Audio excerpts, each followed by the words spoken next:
안녕하세요. 커피 비평가협회 박영준입니다.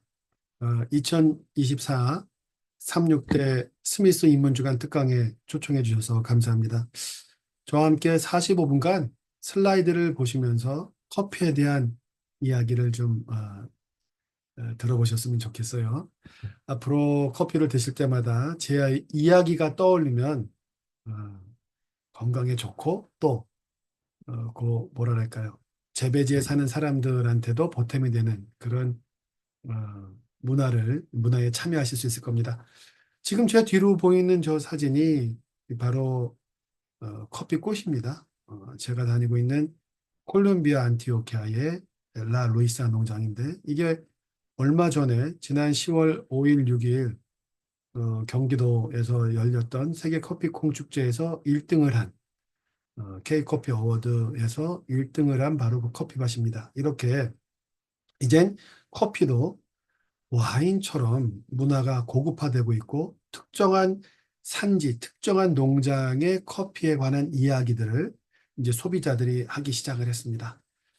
자, 우리 함께 슬라이드를 보면서 한번 이야기를 나눠보실까요?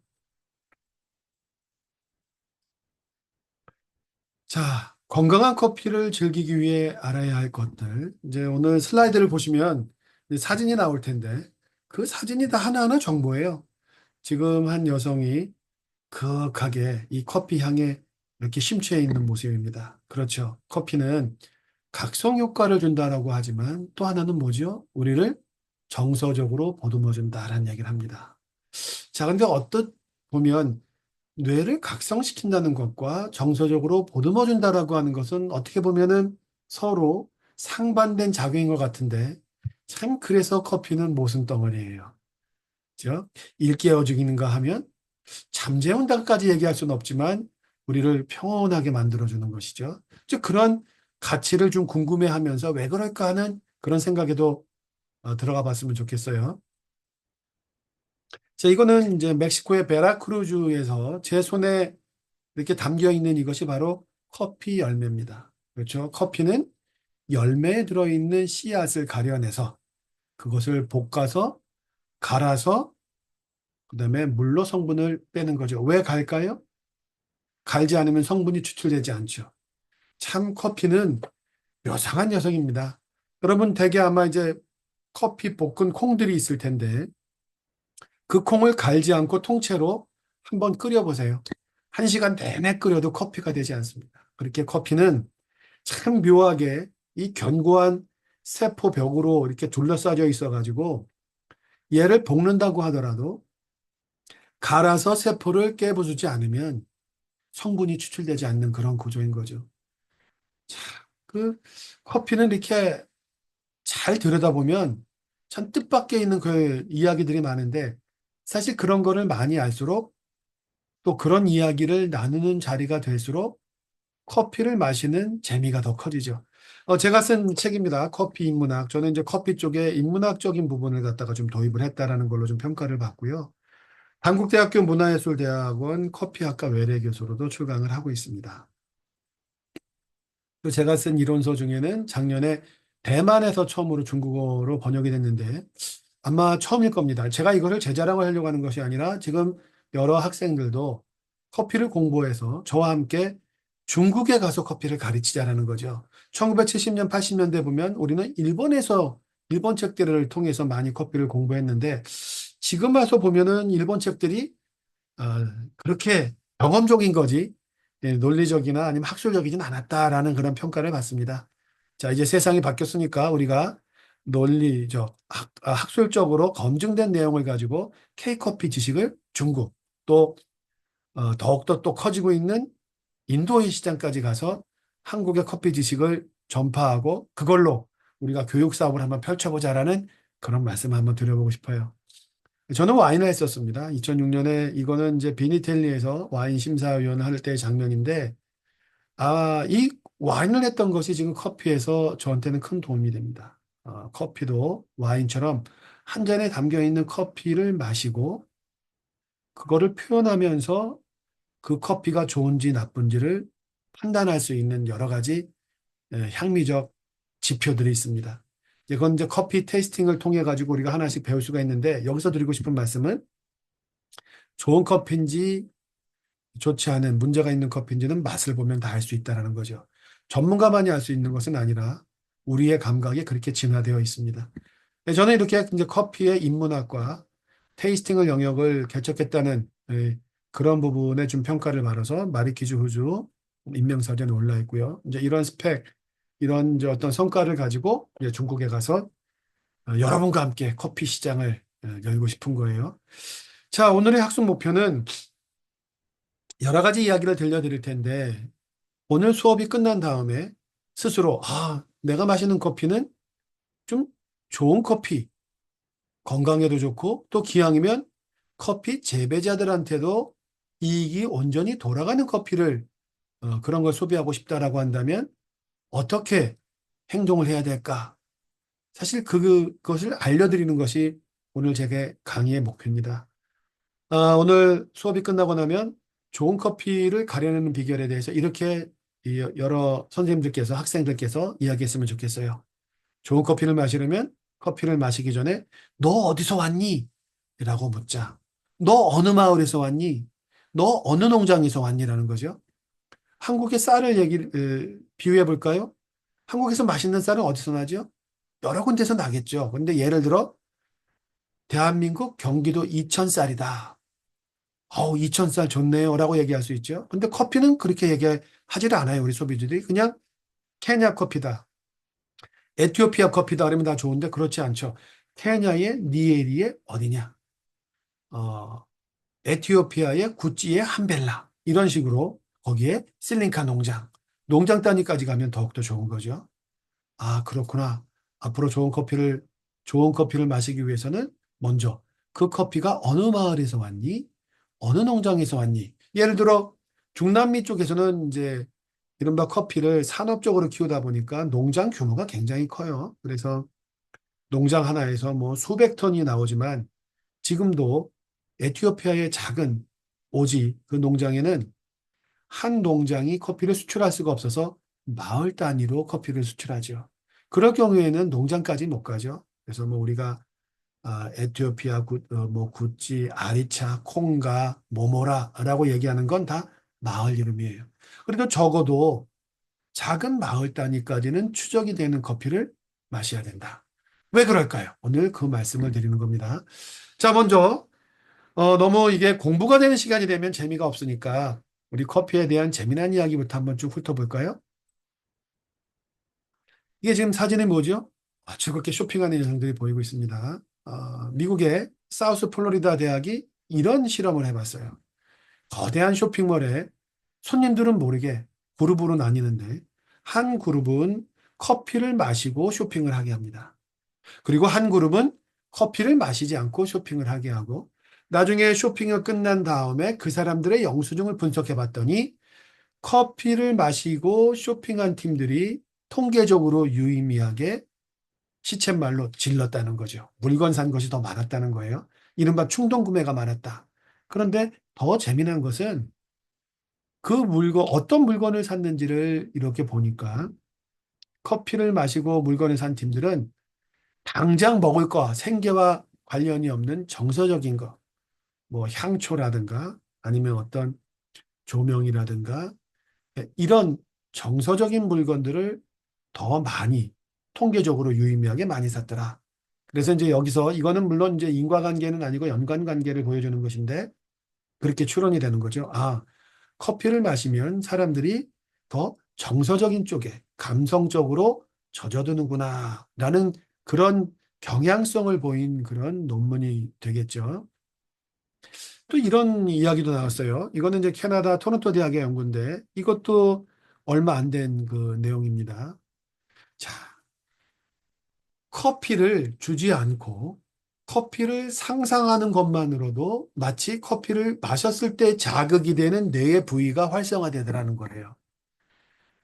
현재 커피와 관련돼서 특히 커피가 뇌에 작동되는 부분에 대해서는 지금도 아직 뭐 연구해야 될 것이 너무너무 많은데 세상에 커피를 많이 마셔본 사람들일수록 커피를 먹지도 않고 상상하는 것만으로도 뇌가 한마디로 좀 과장한다면 각성이 되더라. 그러니 이제 여러 우리 학생들께서도 어, 시험 공부를 할 때 커피는 마시고 싶은데 커피가 없다 그러면 잠시 멈추고 커피를 마시는 것을 상상해 보세요. 그러면 뇌가 각성이 된다라고 하는 거죠. 그래서 커피도 저는 커피 인문학뿐만이 아니라 커피 심리학. 여기서 심리라고 하는 것은 곧 뇌, 중추신경을 의미하는 거겠죠. 이런 심리학적인 부분도 이제 점점 데이터가 많아지면서 이것도 하나의 학문 분야로도 독립적으로도 커갈 수 있지 않을까라는 생각을 좀 해보고요. 지난 4월에 나왔던 거죠. 이 논문 같은 경우에도 이제 미국에서 그 데이터가 나온 걸 가지고 중국의 수초 의대 연구팀이 추적 조사를 한번 해본 거예요. 우리가 이제 이걸 코호트 조사라고 해요. 코호트는 수만 개의 그 어떤 조사 자료를 그 예를 들어서 여러 선생님들께서도 여러 학생께서도 음, 뭐 건강 검진을 하러 가기 전에 이런 뭐 생활 습관이라든가 이런 조사하죠. 뭐 하루에 커피를 몇 잔 마십니까? 뭐를 하십니까? 이런 것들이 다 누적이 되어 있다가 수만 건을 갖다가 이제 분석을 해서 식습관과 특정 어떤 질병과의 관계를 연관관계를 보면서 추론해 가는 거예요. 우리가 그것을 이제 코호트 조사라고 하는데 세상에 6시간 동안 앉아서 근무하는 생각보다 많아요. 이런 근무하시는 분들이 이른바 우리가 사무직이라고 하죠. 자, 6시간 이상 앉아서 이렇게 일을 하는 사람들을 봤더니만 그렇지 않고 왔다 갔다 이렇게 돌아다니면서 일하는 사람들에 비해서 거의 사망 위험이 46%, 또 심혈관, 이 혈관계의 사망률은 거의 뭐 79%나 높았다. 자, 그런데 파라메타, 변수를 하나 더 봤어요. 6시간 이상 앉아 있으면서 커피를 마시는 쪽과 6시간 동안 커피도 마시지 않고 계속 일만 하는 거기에 그 연관관계, 질병과의 연관관계를 봤더니 6시간 앉아서 종일 일하면서도 커피를 마시는 사람들은 그렇지 않은 사람들에 비해서 똑같이 6시간을 앉아서 일한다고 하더라도 커피를 마시는 쪽이 사망 위험이 한 58%, 그다음에 심혈관 질환은 사망 위험이 2.1배나 더 낮았다는 거예요. 상대적으로 커피를 마시지 않고 종일 앉아서 일하는 사람들은 그렇게 그런 위험도가 더 높았다는 얘기죠. 이제 이런 얘기들이 제가 이제 커피를 사랑해가지고 커피를 많이 많이 마시자라고 꼬드기는 것이 아니라 지금 커피에 대해서는 궁금증이 굉장히 많아요. 뭐 항암 효과도 있고 그다음에 항당뇨, 그다음에 최근에는 치매, 치매에도 좋다라는 이런 얘기들이 많은데 우리가 그거를 무시할 필요는 없죠. 왜냐하면 이제 그런 효과들이 나오기 위해서 어떤 커피를 혹은 커피를 어떻게 마셔야 되냐라고 얘기할 때 현재로서는 모두 블랙 커피라고 얘기해요. 블랙 커피는 뭐죠? 커피 외에 다른 거를 넣지 않는 것을 의미합니다. 한마디로 믹스 커피처럼 설탕이나 크림 같은 걸 넣는 것은 아니라는 거죠. 그래서 이제 이건 순수하게 커피만을 마셨을 때 나오는 효과들인 거고, 한번 좀 더 볼까요? 이거는 꽤 의미 있는 전 자료라고 생각을 합니다. 영국에서 나온 자료인데요. 이거였어요. 이제 시설, 이제 우리나라도 요양병원에 예, 들어가는 분들이 이제 많이 있죠. 그런데 이렇게 봤더니 요양병원에서 노인들의 사망을 봤더니 대부분이 다 낙상에서 시작이 되죠.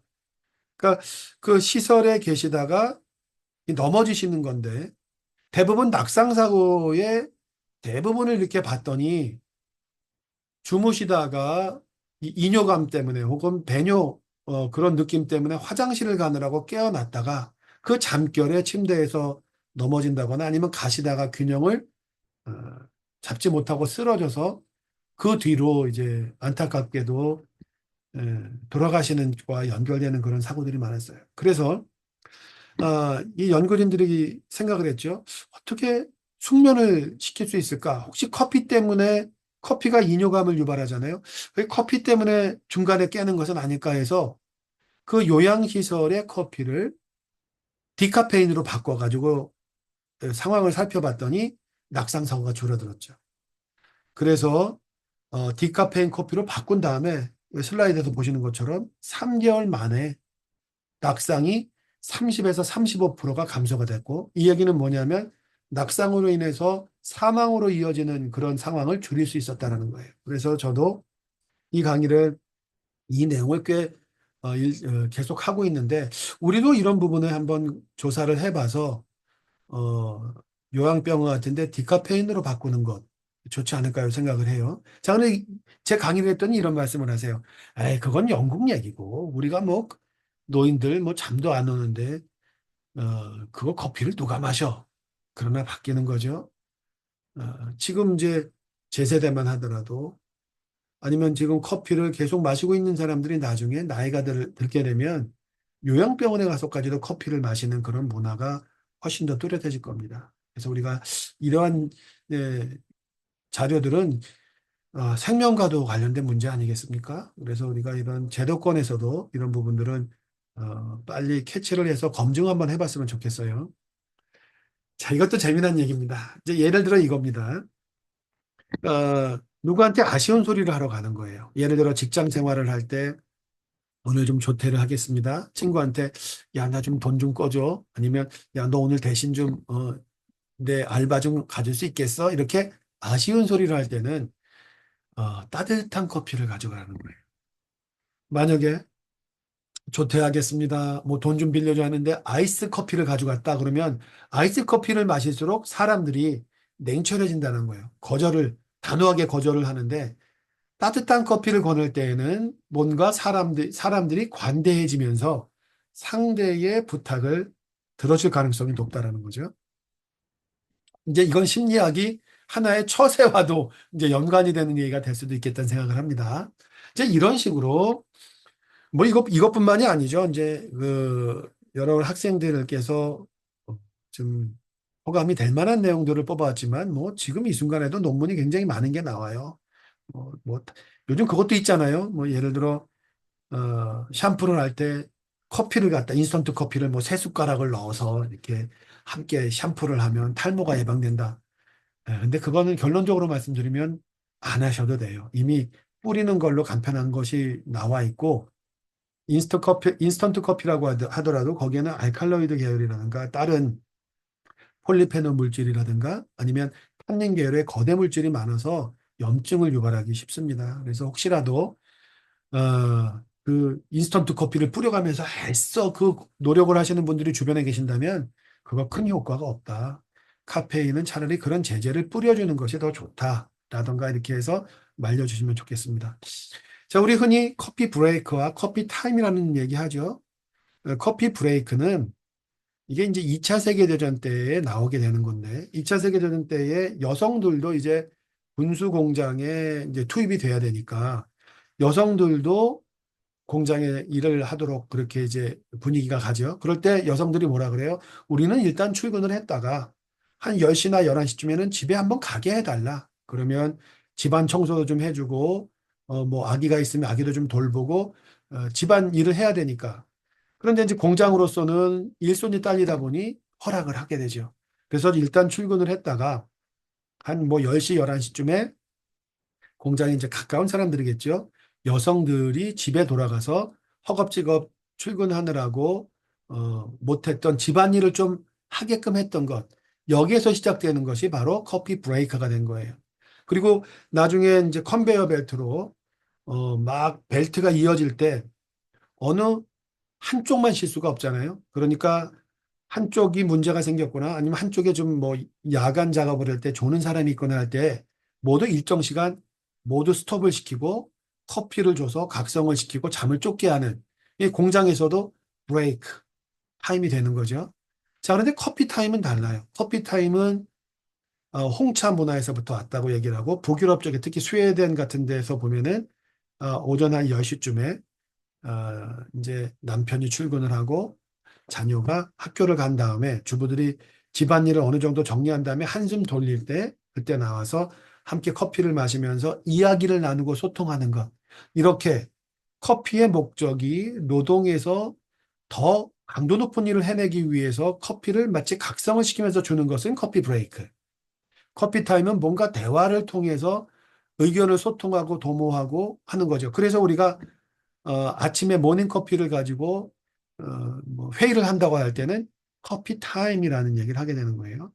자, 이것이 뭐 이렇게 대단하게 중요한 것은 아니지만 그래도 우리가 하나하나 용어에 결이 다른 이야기를 아는 것들은 커피를 마시는 자리를 보다 좀 의미 있게 해줍니다.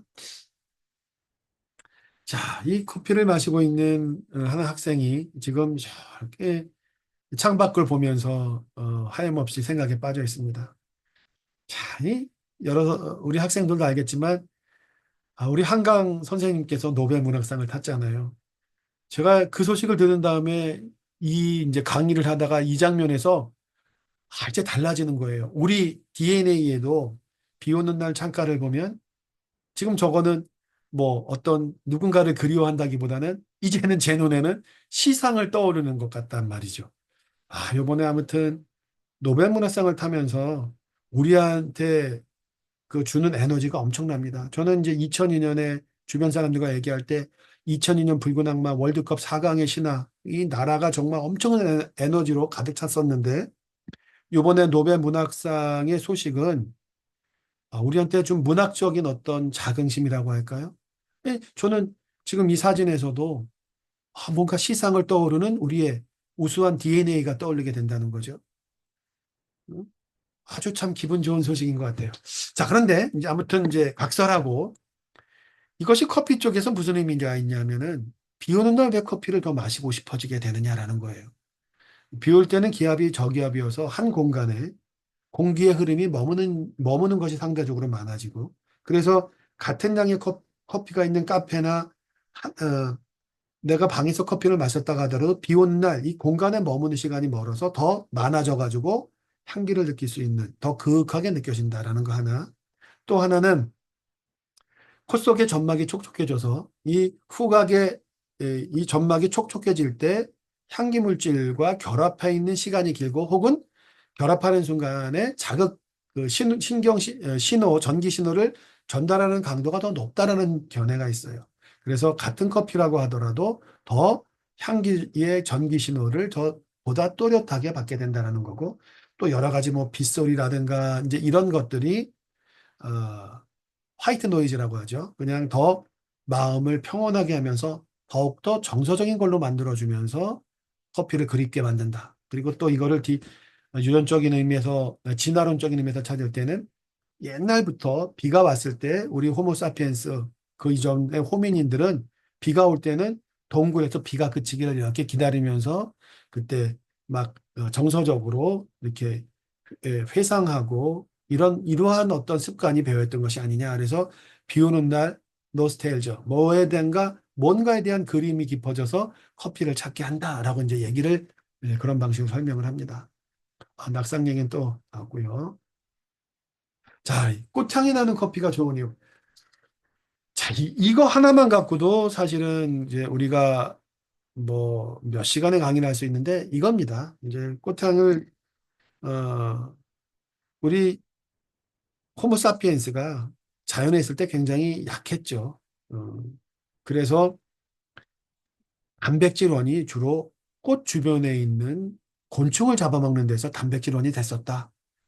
그래서 힘이 약한 그 포유류 호모사피엔스들이 꽃 주변에 가면 단백질을 조달할 수 있으니까 이제 나중엔 어떤 DNA, 어떤 능력을 갖고 있는 그 호모 사피엔스가 이제 살아남냐면은 꽃을 보지 않고 향기만으로도 꽃을 찾아갈 수 있는 그런 DNA를 갖고 있는 그런 능력을 갖고 있는 그 개체가 더 자연에서 살아남을 확률이 많고 그래서 우리가 그 능력이 지금까지도 이어진다. 그래서 꽃향을 보면 꽃향을 좋게 하는 건 다 그런 이유 때문에 우리는 꽃향이 나면 뭐든지 긍정적인 생각을 하게 됐다는 거예요. 그래서 한 잔의 커피에서 꽃향이 나면 좋아하는 이유가 그렇다라고 얘기를 하는 거고 누군가에게 사랑을 고백할 때 꽃향을 줌으로 해서 관대하게 만드는 것. 이제 그런 이야기까지도 나오게 되는 거죠. 이거 정말 뭐 대한민국을 널리 알린 상황이다. 이렇게 얘기를 하는 분이 많지만 아이스 아메리카노는 전 세계적인 현상입니다. 지금 이미 2022년부터 여러 통계들이 아이스 아메리카노가 따뜻한 음료를 제쳤다. 카페뿐만이 아니라 RTD라고 하는 것은 레디 투 드링크죠. 이렇게 사자마자 바로 마실 준비가 돼 있다 그래서 병으로 따서 먹는 이런 어, 상품들인데 그 상품도 뜨거운 커피에서 차가운 커피들이 더 많아졌다. 그리고 이미 한 2년 전부터 나왔지만 앞으로 에스프레소는 뜨거운 물로 내리지 않고 찬물로 압력을 줘서 내리는 그런 머신들이 일부 카페에 도입되고 있습니다. 그래서 아이스 아메리카노는 한국 사람들은 먹느나 그렇지 않아요. 이탈리아 사람들이 아이스 아메리카노 먹는 거 보면 막 웃는다고 하지만, 이 무더위에 안 먹을 수가 없는 거고, 반도 국가에서 아이스 아메리카노는 유행이 됐다고 얘기를 합니다. 왜냐하면 이제 반도 국가, 우리가 올여름에 겪어봤죠. 북태평양 고기압 때문에 그 저쪽 동해에서부터 저쪽 태평양에서부터 오는 그러한 그 뜨거움과 거기에 습기 찬 것이 팬 현상이라 해서 이 태백산맥 강원도의 산을 넘어오면서 이렇게 내려와 가지고 내려올 때 온도가 올라가서 이제 습기가 꽉 차 있게 되는데 이렇게 바다를 끼고 있는 반도 국가 같은 경우에는 이 습한 뜨거움 때문에 그리스 뭐 이런 쪽에서도 아이스 아메리카노가 나오기 시작했다 이렇게 이제 이야기를 하는 거죠. 그리스라고 얘기하는 경우들이 많이 있습니다. 자, 이제 우리 또 생활 속에 조금 더 이제 아까는 논문에서 나오는 이야기라면 이제 우리 생활 속으로 좀 더 한번 들어가 볼까요? 커피에는 이런 얘기가 있습니다. 커피의 철칙, 편할수록 대가를 치른다. 예컨대 어떤 게 있죠? 믹스 커피죠. 우리가 드립커피나 에스프레소 같은 경우에는 그거를 갈아서 필터를 하고 혹은 바스켓에 담아서 버튼을 눌러서 구기압의 압력으로 쥐어짜듯 이런 과정을 거치는데 믹스 커피는 어떻죠? 봉지만 탁 따가지고 물에 넣어서 이렇게 저어서 마시면 되죠. 간편하죠? 혹은 500원짜리 동전 하나 넣어가지고 요즘에는 500원보다 더 비싸겠죠? 믹스 커피, 그 자판기 커피 같은 경우에도 버튼만 누르면 바로 나오죠. 그런 커피가 건강에 좋지 않다라는 거예요. 근데 또 있죠. 세상에서 제일 간편한 커피가 뭔가요? 캡슐 커피죠. 캡슐 커피는 이렇게 말씀드릴게요. 안달루시아라든가 포르투갈의 안달루시아라든가 아니면 멕시코 시티에서도 2020년에 선언을 했어요. 공공 예산으로 공공시설에 이 캡슐 커피 머신을 놓지 않겠다. 첫째, 자연의 문제이지만 또 하나는 건강 문제입니다. 자, 캡슐은 이렇게 뜯기도 힘들어서 이제 이 부분은 분리수거하기가 힘드니까 이것 때문에 욕을 먹게 되니까 이제 분리수거 프로그램을 만들고 그게 뭐 동서식품 같은 경우에는 이제 뭐 우체국과 협조를 해서 우체국에다 넣어놓으면 수거해 가겠다는 뭐 이런 얘기를 하지만 글쎄요. 그거는 뭐 분명히 쓰레기를 양산시켜서 나쁜 건 분명하고요. 또 하나는 지금 여기 구멍이 3개 있죠. 캡슐 커피가 뭐냐면 미리 갈아놓는 겁니다. 워낙 우리가 교과서 쪽으로는 대략적으로 10g 정도를 에스프레소를 내려서 한 잔의 커피를 만드는데 캡슐 커피 같은 경우에는 5에서 6g 사이에 있어요. 적은 양의 커피를 사용하면서 한 잔의 농도를 맞추기 위해서는 커피를 가늘게 가죠. 커피를 가늘게 간다는 뜻이 뭐죠? 세포가 깨지는 세포를 많이 만들어서 성분을 많이 나오게 하는 거죠. 그리고 또 하나는 압력을 이렇게 뒤에 구멍을 3개 놓고 거기에 분사시키면서 거기에 15에서 20기압까지 걸치죠. 그러니까 쥐어 짜내는 거예요. 자, 문제는 뭔가요? 이렇게 캡슐에 담긴 지가 수입품 같은 경우에는 우리가 손에 이렇게 받았을 때 이미 한 달 반이 지났다는 거죠. 진공 상태라고 하지만 어때요? 커피가루 넣을 때 이미 산소가 들어가죠. 한 달 반 동안 들어가 있는 산소들이 지방의 산패를 유발합니다. 따라서 이식기압이 산패된 기름들을 쥐어 짜내는 거예요. 이게 신선하지 않으니까 크레마가 안 나온다 그래서 어떻게 해요? 원심력을 갖고 회전을 시켜서 거품을 이렇게 두껍게 나오는데 그거는 신선함의 표시가 아니라 그냥 거품을 낸 방울들이라고 보시면 되는 거예요. 그리고 더 괘씸한 건 캡슐 커피 요거 하나하나에는 제조 연월이 써 있지 않죠. 10개들이 포장지, 포장에는 찍혀 있을지 몰라도 캡슐 하나하나에는 날짜가 안 찍혀 있어서 이렇게 돌아다니는 거를 우리가 캡슐 저기에 넣을 때 날짜를 확인할 방법이 없죠. 날짜가 예, 표기되도록 법도 바뀌어야 됩니다. 이 조지 크루니 때문에 그런지 이거를 그냥 용납하는 분들이 많은데 용납하지 말자. 자, 그런데 더 문제가 있어요. 얘가 요 뒤에 구멍으로 고압을 주니까 어떻게 돼요? 앞에가 터지죠. 이 터진 걸 제자리에 맞춰 보십시오. 여기 비어 있죠? 물론 이제 그 열 때문에 쪼그라들었다고 얘기하지만 여기에 있는 이런 것들이 잔에 담기는 겁니다. 이렇게 터진 것들은 미세한 알루미늄들이 여기 뒤에는 필터가 없어서 고스란히 잔에 담기죠. 이런 우려 때문에 갑자기 느닷없이 한 2, 3년 전에 소비자보건에서 발표를 하죠. 캡슐 커피 한 잔에 담기는 알루미늄, 미세 알루미늄의 농도가 기준치 이하다. 아니, 이게 한 잔만 마십니까? 습관적으로 마시는 분들은? 주변에 혈액 검사하시는 분들 한번 보세요. 캡슐 커피를 마신 다음에 혈액에서 금속 물질이 높아지고 캡슐 커피를 끊은 다음에는 혈액에 있는 금속 물질의 수치가 떨어졌다라고 하는 그런 이야기들이 많이 있습니다. 언젠가는 논문으로 나올 겁니다. 캡슐 커피 버튼 하나만 누르면 에스프레소가 하나가 나온다. 편하다. 항상 기억해두자. 편할수록 대가를 치른다. 캡슐 커피 같은 경우는 안 드시는 게 좋다고 저는 일단 이야기를 합니다. 또 우리 학생들 같은 경우 요즘에 MBTI 많이 하죠. MBTI도 2차 세계대전 때 시작이 된 거예요. 2차 세계대전 때 여성들이 이제 군수 공장에 배치를 해야 되는데 여성들이 이런 경험들이 없잖아요. 그러니까 어떤 일을 할까? 조립하는 데 집어넣을까? 아니면 이걸 물건을 나누는 데 집어넣을까? 아니면 완제품을 포장하는 데다 집어넣을까? 이거를 어떻게 해야 될까 하면서 성격 검사를 하는 것이 바로 MBTI가 된 것입니다. 어? 자, 그래서 뭐 이건 제가 따로 설명하지 않아도 이거는 이제 막 MBTI와 커피와 관련돼 가지고 그 성격에 맞는 커피들을 이렇게 매치를 시키는데 이것이 100% 맞지는 않지만 이제 하나의 뭐랄까요. 스토리를 소비하는 방식이죠. 그래서 잘 알겠처럼 INTJ라 그러면 뭐죠? I는 내성적이고 N은 인투이션, 뭐 감각보다는 직관적이죠. 상상도 잘하는 거고. 그다음에 T는 thinking이라 그래가지고 뭔가를 이렇게 논리적으로 이렇게 생각을 하고 수치를 뭐 계산하려고 하고 저증도 마찬가지죠. 뭐 뭔가를 뭐 perceive 같은 경우에는 바람직한 거, 좋은 건 나쁜 거, 어, 기분이 좋은 거 이걸 따진다면 저증은 얘가 이롭냐 해롭냐 뭐 이런 거를 따지는 그렇게 명확하게 내성적이면서 뭐 이렇게 좀 약간 논리적이고 계산적이고 뭐 치밀한 이런 사람들은 아무래도 뇌를 갖다가 쓰는 그런 상황들이 많다 보니 블랙커피 아무것도 집어넣지 않는 블랙커피가 좋다. 근데 이제 다 똑같은데 내성적이지 않고 외성적인 사람들 바깥에 어, 이 돌아다니기를 좋아하는 사람들은 블랙커피이기는 한데 이너골드 찰리스라고 하는 것은 굉장히 화려한 걸로 이렇게 포장된 어, 그러한 커피들을 블랙커피라도 이게 뭔가 외부의 치장이 중요하다.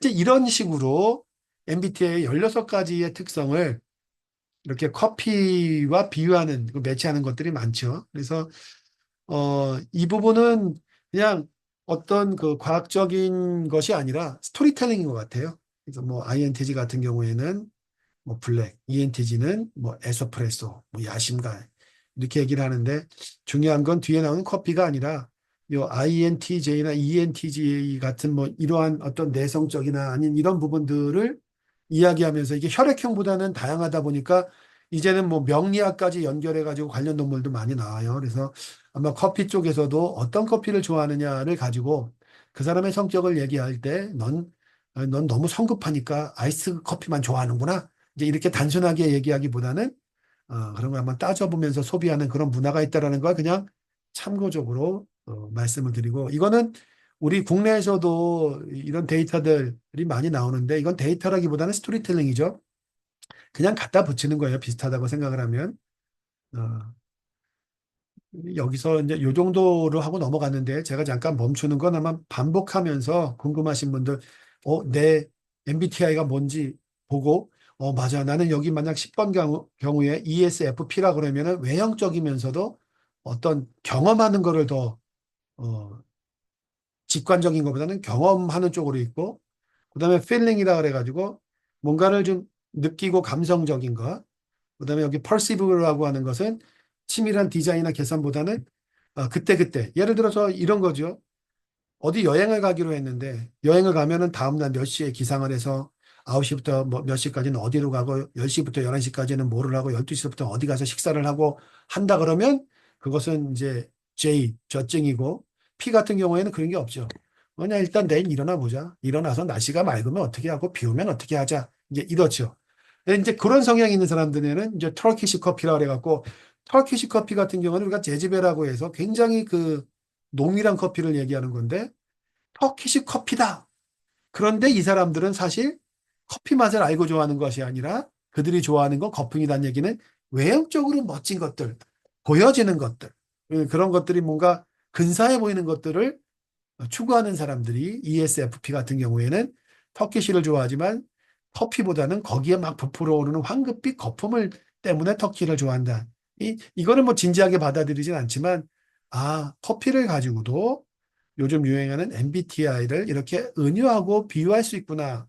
이것도 이제 커피를 소비하는 하나의 문화가 되고 있고, 특히 MZ세대 같은 경우에는 뭐 자기의 아이콘처럼 되고 있어요. MBTI가 뭔지에 따라서. 이런 것도 커피 쪽의 영역으로 좀 들어오고 있다는 얘기고요. 자, 이제 지금부터는 약간은 지루할 수 있겠지만 커피에 대해서 관심 있는 분들이라면은 더 재밌어 할지도 모르겠습니다. 우리가 한번 씨앗에서부터 그 커피가 한 잔에 담길 때까지, 열매가 될 때까지 한번 보겠습니다. 지금 커피 자가 진단은 1번부터 한번 10번까지를 보시면서 한 6개 이상 정도라면은 커피 입문을 하신 거예요. 1번, 커피는 식물의 어느 부위? 열매의 씨앗. 자연이 어떤 조건이 있는 나라에서 겨울이 없는 데에서, 겨울은 커피가 얼어 죽습니다. 그러니까 열대, 아열대 지방에서 나오고 씨앗에서 한 잔에 담기기까지 얼마? 4년이 걸리죠. 커피꽃의 모양은 하얀색의 이파리가 5장. 커피 열매의 색과 모양은 체리만한 크기이고 열매는 대부분 90% 이상이 빨간색. 아라비카는 높은 데서 나와서 고급 커피.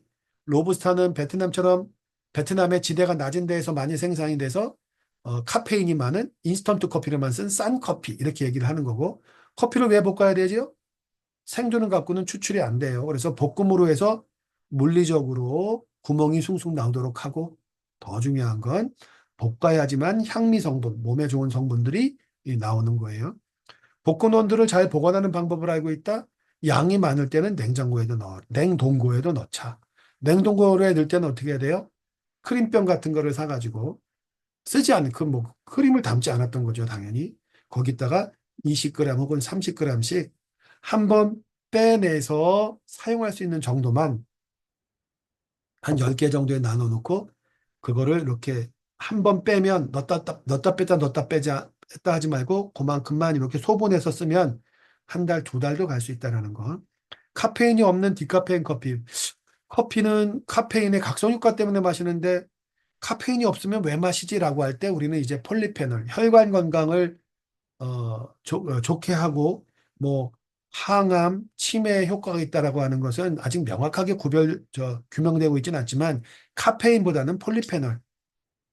그렇기 때문에 커피에는 앞으로 카페인이 큰 역할을 물론 합니다만은 그것 말고 폴리페놀, 혈관 건강을 좋게 하는 클로로겐산이라든가 알칼로이드 계열이 있다. 그래서 어떻게 마셔야 된다? 그거는 열에 약하기 때문에 신선한 커피를 되도록이면 살짝 볶아서 마시자. 왜냐하면 클로로겐산 같은 경우에는 오래 볶으면 얘가 사라지거든요. 자, 좋은 커피, 출처가 명확한 커피 제가 말씀드렸어요.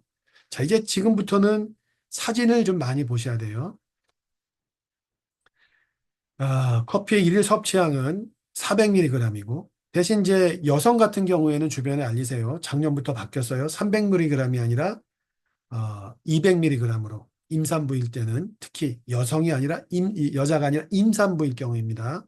그럴 때는 성인의 허용량인 400ml보다 절반. 400ml라고 그러면 보통 한 서너 잔이라고 얘기하는데 임산부는 한두 잔만 마시라고 얘기를 합니다. 이게 그런 얘기고요. 또 환경과 관련돼서는 2022년에 이제 커피를 앞으로 친환경 문제 때문에 나무에서 수확하지 않는 노력들이 기울어지고 있어요. 이게 무슨 얘기냐면은 해바라기 씨를 만드는데 혹은 주스 공장에 가서 포도즙 짜고 남은 그 포도나 씨앗 같은 걸 가지고 와서 얘를 마치 한약을 만들듯이 섞어가지고 커피 맛을 낸다는 거죠. 처음에는 우습게 생각했는데 실제로 먹어보니까 커피 느낌이 나고 카페인은 어디서 조달해요? 녹차에서 조달을 합니다. 이것이 2022년에 타임지가 선정하는 최고의 발명품이 같고 어, 올 초에는 일본의 산토리라고 하는 그룹이 거의 1,000억 이상 투자를 해가지고 이제 빈니스 커피, 콩이 없는 커피, 나무에서 열리지 않고 공장에서 배합하는 커피들이 이미 뉴욕에서 시작이 되어 있습니다. 이거는 이제 누구의 지지를 받냐면 친환경론자들이죠. 왜냐하면은 나무를 베지 않아도 되거든요.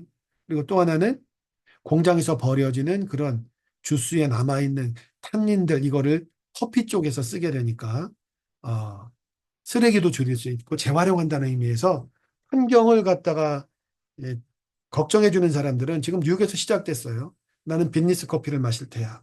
이제 이런 식으로 바뀌어 나가고 있는 거죠. 그리고 우유 자체도 이제는 라떼를 한다고 하더라도 나는 어, 두유를 주십시오. 아니면 오트밀크를 주십시오. 라고 얘기하는 것. 빈니스를 찾고 오트밀크를 찾는 것이 굉장히 지금은 힙한 것처럼 힙한 것을 받아들이는 그런 분위기가 되어 있습니다. 자, 이제 전 세계 지도를 보면 요 점선, 요 안에가 태양이 지나는 거죠. 우리가 지축이 23.5도 기울어져 있으니까 여기에서만 커피가 나고 우리나라 한국은 겨울이 있어서 커피가 어디서 만나요? 예, 비닐하우스에서만 나죠. 어느새 그 커피를 재배하는 면적이 우리도 10헥타가 넘습니다. 시설하우스로 다 따져봤더니 그래서 우리도 당당히 10헥타면 한 10톤 정도 나오거든요. 우리도 비닐하우스 커피 10톤을 생산하는 생산국이 되어 있다는 것도 참고로 알아주시면 좋겠어요. 커피는 이렇게 많아요. 우리가 한 종류만 먹는 게 아니라 지금 우리가 마시는 커피의 종류를 주로 많이 마시는 것은 뭐 한 20여 종이 된다고 하지만 요즘 지구 온난화 문제나 환경 문제 이런 것 때문에 교배종들이 굉장히 많아요. 하이브리드라고 얘기를 하는데 그런 품종까지 합치면 지금 우리가 마시는 커피가 그래도 한 100여 종에 달하고 있다라고 얘기를 하는 거죠. 또 백여종에 달하는 것만 중요한 것이 아니라 제철에 마셔야 돼요. 제철에. 커피는 이렇게 노란색은 커피를 수확하는 때이고 빨간색은 배를 타고 한국에 도착할 때 걸리는 시간이 뭐 길게는 3개월이 걸릴 수도 있고 통상 뭐 한 달 반 정도는 걸리게 돼요. 그래서 우리로 따지면 요 1년 이내의 것을 우리가 뉴크롭이라고 얘기를 하는데 요 수확철과 운송되는 기간을 알아서 어떻게 하자? 제철 커피를 마시자라는 운동이 벌어지고 있는 거예요. 자, 앞으로 커피를 드실 때에는 이렇게 잔에다가 놓고 드시면 좋아요. 그래서 잔을 이렇게 봐가지고 침전물이 많은지 아니면 기름이 뜨는지 만약 침전물이 많으면 필터가 문제가 있는 거죠. 옆에가 벌어진다거나 아니면 10장을 만들어야 될 걸 15장을 만들어서 싸게 파는 것들은 옆에가 접어져 있는 것이 풀려서 가루가 나오고 또 하나는 이렇게 같은 커피라면 가장자리가 노란빛이 많아질수록 커피가 볶인 지 오래된 것들이에요. 그래서 이제 색깔을 보고도 우리 이제 콩 새로 좀 볶아야겠다라는 얘기를 이제 서로 나누게 되죠. 그리고 이제 한 잔의 커피를 마실 때마다 이걸 플레이버 필이라 그래서 이제 예를 들어 이겁니다. 커피는 먼저 오게 되면 향을 맡는다. 향을 깊게 마시면서 여기 다크 초콜릿의 느낌이 난다. 아니면 과일의 느낌이 난다라고 하는 것을 이런 첫 번째 퍼스트 티에서 찾는 거예요. 프로랄, 프루티. 처음에 초보자들은 이 가운데 첫 번째 퍼스트 티어에서 9개 찾고 이제 9개가 능숙해지면 세컨 티어에서 28개에서 찾고 이제 같은 과일이라도 베리냐, 건과류냐, 아니면 뭐 시트러스 계열이냐, 뭐 이렇게 구별하는 거고 더 이제 28개에서도 익숙해지면 바깥에 73개로 나가서 같은 꽃향이라도 얘가 캐모마일 노란빛이냐, 로즈 빨간빛이냐, 자스민 하얀 색깔이 연상되느냐 이런 걸 구분하자라는 거죠. 자, 이제 커피 테이스팅과 관련돼서는 기회가 된다라면 또 한번 다음에 한번 하기로 하고 중요한 건 뭐냐면 커피의 진정한 가치는 잔에 담겨 있는 것이 아니라 얘가 내 몸으로 마시는 사람들의 몸으로 들어와서 거기서 일으키는 구체적인 현상이라는 거죠. 입을 마르게 한다, 거칠게 한다. 그거는 커피가 무겁거나 썩어서 로스팅을 할 때 안이 타버려가지고 이 침전물들이 입에 들어와서 주변의 세포의 습기를 빨아들이고 있는 거예요. 그러면 습기를 잃은 주변의 세포가 쪼그라들죠. 우리가 그때의 느낌을 에스트링전트, 떨다라고 얘기를 하고 또 그게 입의 주변의 습기를 빨아들이면서 드라이니스, 좀 거칠다, 꺼끌거리다, 러프하다라고 얘기하는 거죠. 그런 커피들은 좋은 커피가 아니라는 거예요. 예, 그렇게 믿으시면 됩니다. 우리가 감각으로 좋은 커피를 구별할 수 있구나. 누구나가 다 할 수 있죠. 지금 우리 생존되어 있는 우리한테는 맛을, 향을 구별하는 정말 훌륭한 DNA가 이어지고 있는 거예요. 근데 커피를 마실 때마다 그 커피가 내 몸으로 들어와서 일어나는 현상에 대해서 별 관심을 두지 않으니까 그냥 주는 대로만 마셨는데 앞으로는 그러지 말자라는 거예요. 자, 아까 말씀드리는 거예요. 앞으로 뭐 케냐 더블 A 탑이다. 속지 마세요. 뭐 에티오피아 G1이다. 콜롬비아 수프리모 훌륭하다. 그러지 말고 구체적으로 어느 지역이냐라는 걸 따져야 돼요. 이렇게 콜롬비아라고 하더라도 핀티오, 아르메니아, 에카이모 지역의 라모렐리아 농장의 심지어는 재배자 이름까지.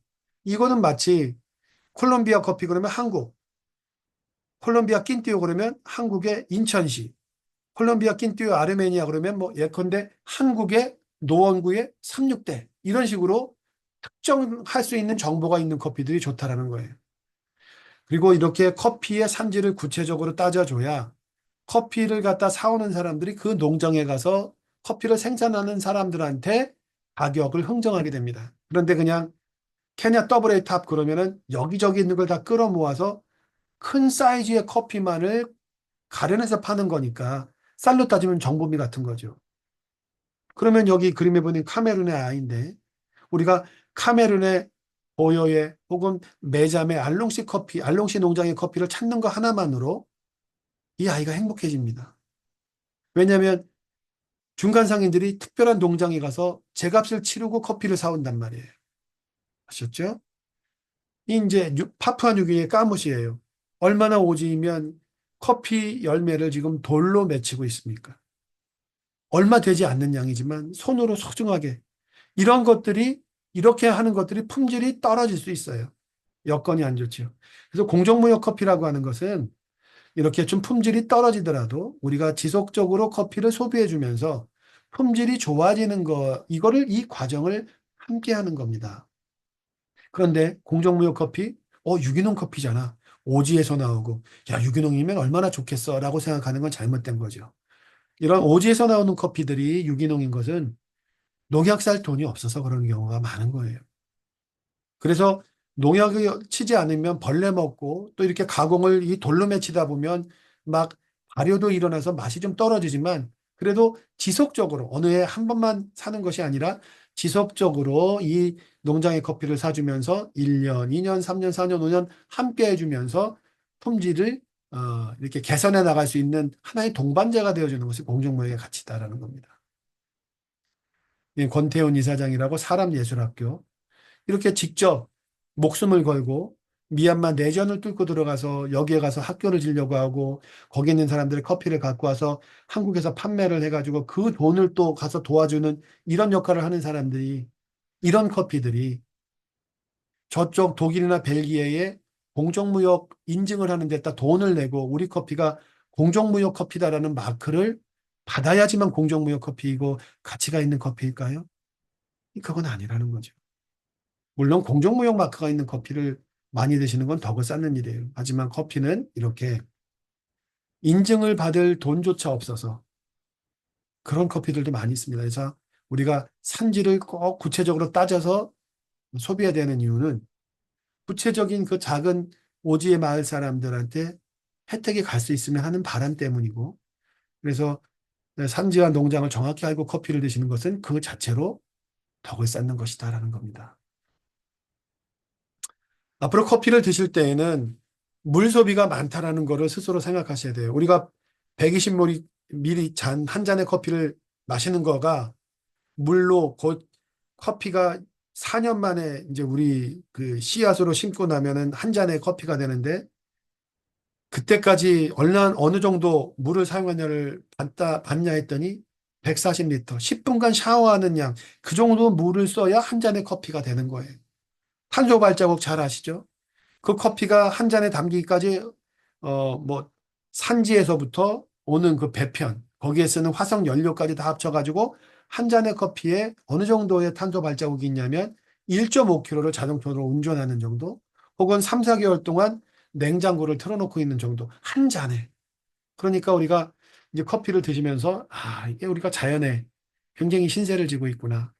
아, 우리가 우리 후대가 누려야 될 자연을 훼손시키고 있는 것은 아닌지. 이런 걸 생각하면서 커피를 추출할 때나 이럴 때 물 사용 조심하셔야 되고, 편할수록 자연에 해로운 커피라는 것도 아셔야 되는 거고, 그죠? 어, 구체적인 작은 동정의 커피를 사는 것이 이런 프랜트 대형보다 훨씬 더 친자연적이라는 것도 알아두시면 좋겠습니다. 어느새 그 50분이 됐는데 끝으로 커피의 일생 한번 쭉 보면서 마무리 지겠습니다. 얘가 씨앗입니다. 씨앗이, 씨앗이 이렇게 싹을 트게 되면 농부는 이렇게 일일이 하나하나를 다 뽑아서 잔뿌리가 많은 것들만을 밭에 내보내서 여기에서 꽃이 필 때까지 3년이 걸립니다. 3년이 지나고 나서 그 다음에 이제 4년째 꽃이 폈을 때 그때 수확을 합니다.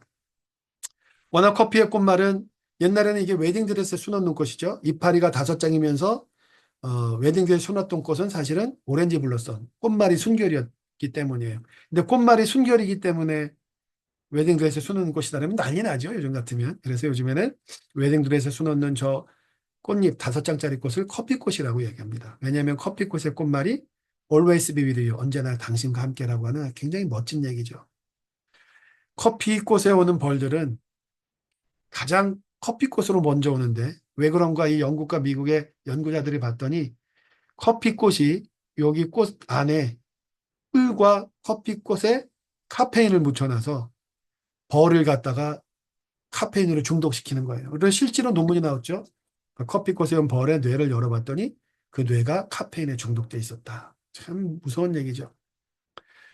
자, 오늘의 마지막 슬라이드입니다. 이 꽃이에요. 뭐가 특이하죠? 꽃과 열매가 같이 있죠. 꽃과 봄과 가을이 같이 있는 거예요. 이래서 익는 속도가 서로 달라요. 그래서 잘 익은 것만 골라내는 그런 소중한 커피들이 농장 이름으로 팔리고 나중에 따다가 잘 익은 것과 아닌 것들이 막 섞여 있을 때 줄로 쭉쭉 이렇게 훑어내려 가지고 하는 것들은 농장 이름으로 팔지 않죠. 왜냐하면 농장의 이름을 걸고 파는 것들은 좋은 거야 되죠. 만약 좋지 않은 것들은 그 농장을 재구매가 일어나니까 질이 떨어지면 농장 이름을 닫지 않아요. 그러니까 케냐 더블 A 탑이라고 하는 것은 엉망이란 얘기예요. 좋지 않은 커피들. 그래서 항상 농장의 이름까지 가는 커피들을 드시기를 권합니다. 자, 어떻게 오늘 커피 강의가 굉장히 사실은 길은데 그냥 순식간에 50분이 넘어가는 것 같습니다. 오늘 제 강의를 계기로 해서 일상에서 커피를 드실 때, 아, 좀 생각하시면서 너 어디서 왔니? 너 어디에서 온 커피인 거니? 내가 이 커피를 마시면 구체적인 한 농부가 행복해지는 거니? 그쪽 커피한테 온전히 다 그 사람들의 노고에 걸맞는 가격이 치러지는 거야? 그 이야기가 바로 농장 마을까지 추적이 되는 커피를 드시는 겁니다. 자, 끝까지 들어줘서 감사하고요. 유튜브나 네이버에 박영순과 커피를 치시면 많은 정보들이 있으니까 커피 공부 열심히 하셔서 스스로도 건강하고 또 덕을 쌓는 그 공정무역, 다이렉트 트레이드, 직접무역 커피의 가치를 생활 속에서 실천해 주시기를 원합니다. 예, 감사합니다.